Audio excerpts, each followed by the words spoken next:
now you can see the terrifying floodgates from up afar, whatever the hell that means, from up high. They're still pretty terrifying.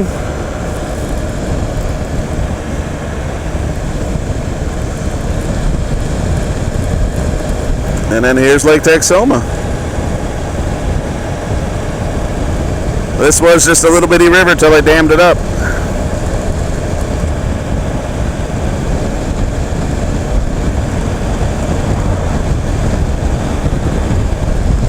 They had to cut down a lot of trees and move a lot of people. My grandmother's old house and school where she taught at is now underwater. They tore most of them down, of course, except they left the foundations.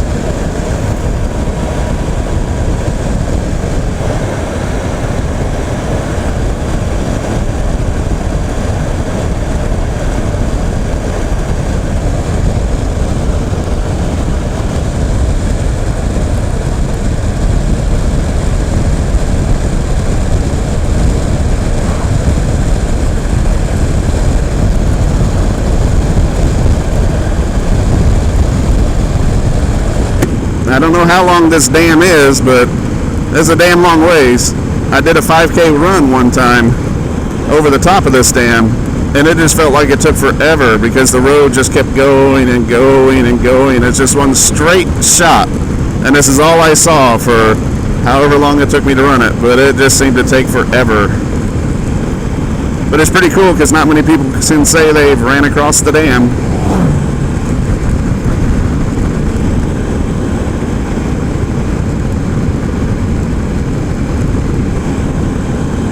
So this side is Oklahoma. We crossed into Oklahoma somewhere in the middle of the river. The border of Texas and Oklahoma is the south shore of the Red River, and it's underwater, so it's kind of a blur, but we're definitely in Oklahoma.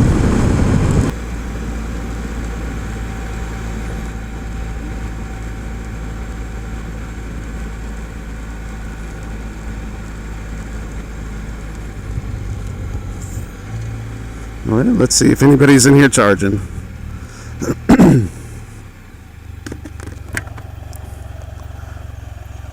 Business hours, 12 to 10. It is 10 o'clock, so I think we can probably just drive through here and look around.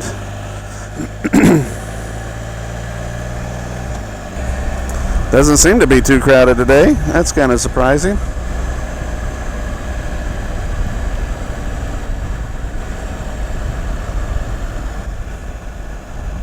Oh, maybe they're flooded. Maybe that's why yeah, I think they're flooded.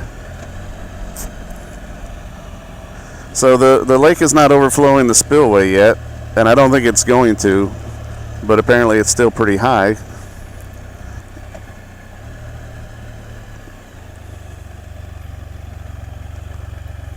As it appears, some of the campsites are underwater.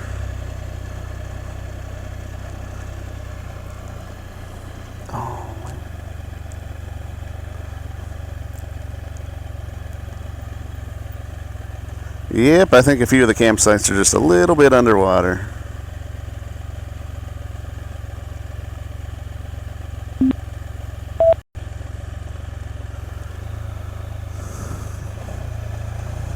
So I guess we're not going to drive around much down here since everything's underwater.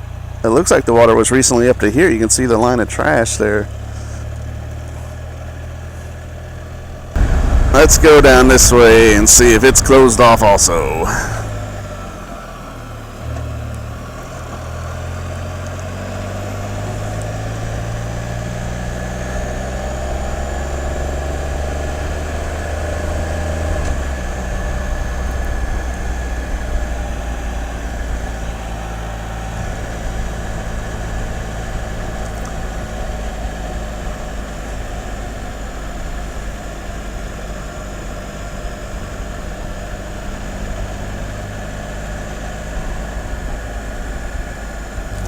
Yep, it appears to be closed off also.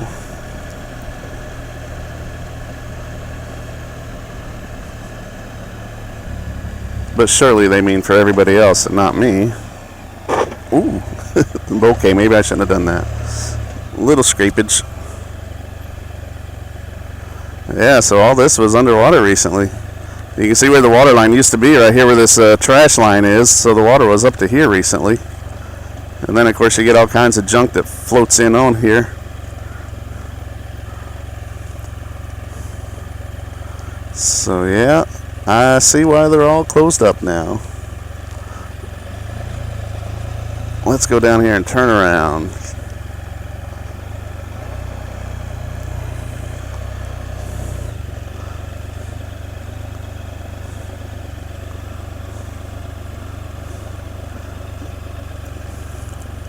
Yeah, I don't think I can make it. Something just tells me this would not be wise to continue on.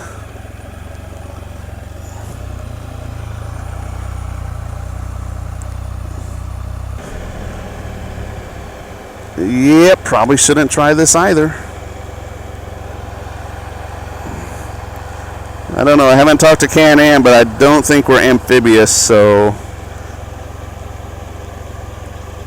Although I think I could probably make it. I'm not going to. Let's back her up.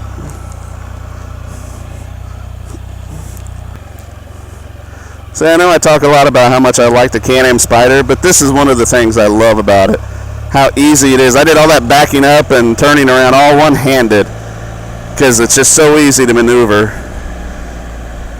My girlfriend tells me I talk about how much I love my Can-Am in my videos too much.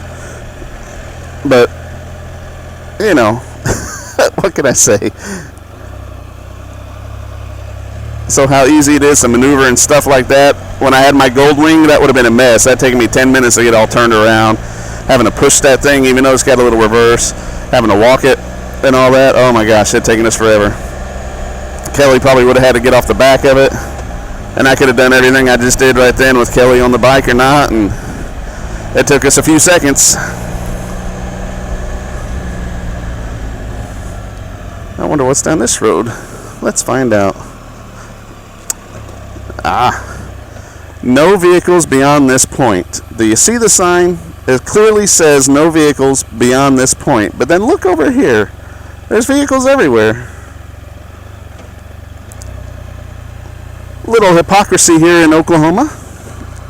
Now I'm going to go out the in because the exit has those severe tire damage spikes, and I'm just not a big fan of driving over those in my Can-Am, so I'm just going to go out the inn and maybe see those old rusty spike things. I don't want to drive over those. Ross Perot has a house right over here somewhere. I think it's that one that you can see from the lake. Well, you probably can't see it in the camera, but I think that's Ross Perot's house. Which, if you're young or from another country, you probably don't know who Ross Perot is, but he's a really rich guy that ran for president one time, not Donald Trump. Ross Perot was actually kind of likable. He made all his money in the oil field.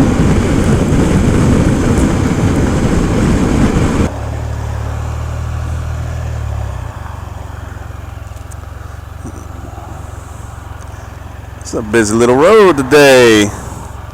I probably should have gone just then.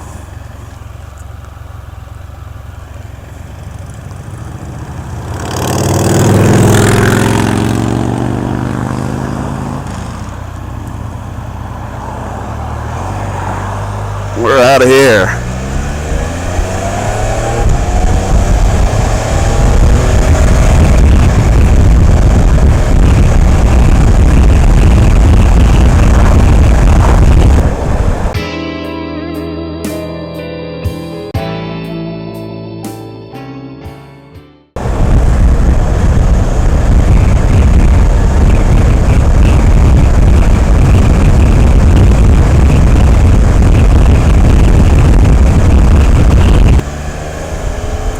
Of course, you know I couldn't finish any vlog, a mini Motovlog, without a drive down my main street. I don't know that I've ever taken y'all down Main Street during the day. Obviously, riding your bike is much nicer in the evening time instead of 10:30 in the morning when it's 92 degrees out.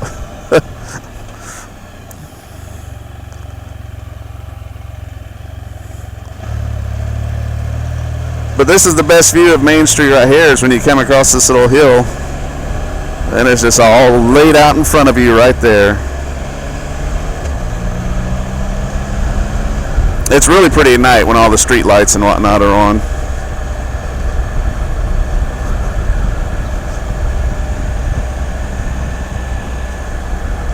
Some pretty old buildings down here. Very cool old buildings. The running joke is all these buildings at one time or another used to be a brothel. As everybody always asks, you know, if you own a building, oh, well, it used to be in this building, a brothel.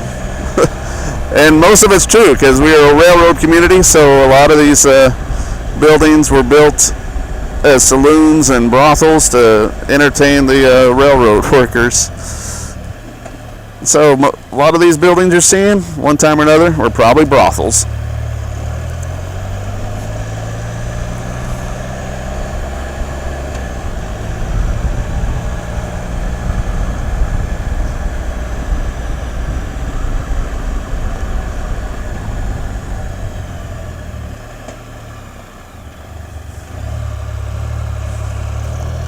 I don't know if you can see that caboose over there, but that's a real train caboose that the city bought and made into public restrooms.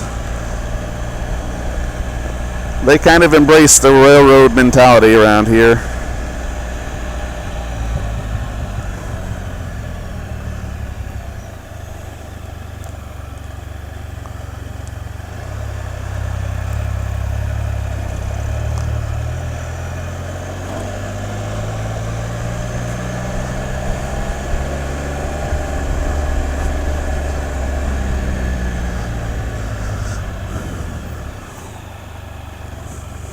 Alright, well, I hope y'all enjoyed riding with me. Until next time, ride safe. Damn it, I took another picture. I do that all the freaking